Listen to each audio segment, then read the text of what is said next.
You have moved, I think, during the leadership campaign, you didn't want to go as far as to say that you wanted to put a cap on migration, but you are now saying that. Is that an accurate representation? Yes, what I said during the leadership contest, that a cap on its own is not enough, that numbers matter. So yes, a cap, but culture matters more.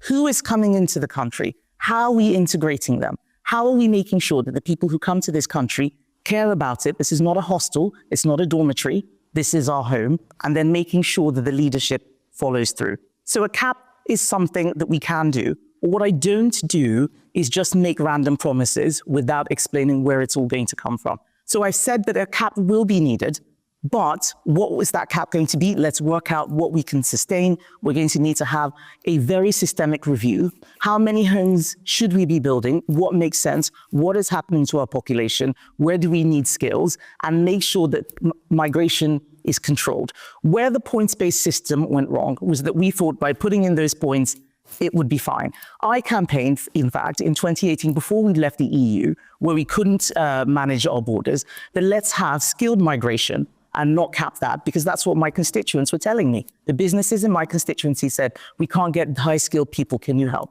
And I did that. But when we saw that it wasn't working, I said, no, this is not good enough. We've got to do better. Let's change things. Let's start talking about what the courts are doing. So we can do a lot on immigration if we're given the chance. But the first thing we need to do is earn trust. And that is why, no matter how tough it is, I will make sure that I hold the Prime Minister to account on immigration at PMQs. We are the opposition, and we've got a job to do. And I'm going to make sure that we do that job. So you don't want to put the number on the cap now? Well, what would that number mean? Well, you tell me. Exactly. Well, let's use a comparison, because the OBR and the IFS seem to be baking in this idea that legal migration can remain at around 350,000 a year.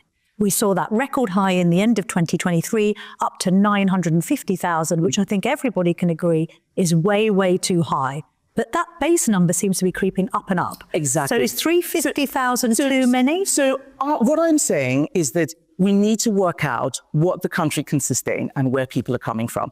If we start saying, oh, well, we'll just do tens of thousands, like David Cameron said in 2010, and then it doesn't work out, people think that we are being dishonest. Let's explain where the number comes from. Let's explain why. And that is work that needs to be done. No one ever does this work. Even the OBR, where it's picking its figures from, that's not a serious systemic analysis of what to do. What does your gut tell you about 350,000? My gut tells me that immigration right now is too high. My gut tells me that immigration even 10 years ago is probably too high with no integration strategy.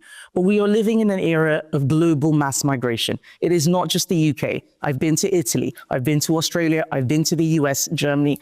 Everybody is having these problems. We have to think about how we deal with this new world problem. This problem did not start because of Conservatives. It's happening everywhere. We were in government when it started. We've got to figure it out. Otherwise, we will lose control completely. And I do not want to see that happen. I will do everything I can to make sure that that does not happen.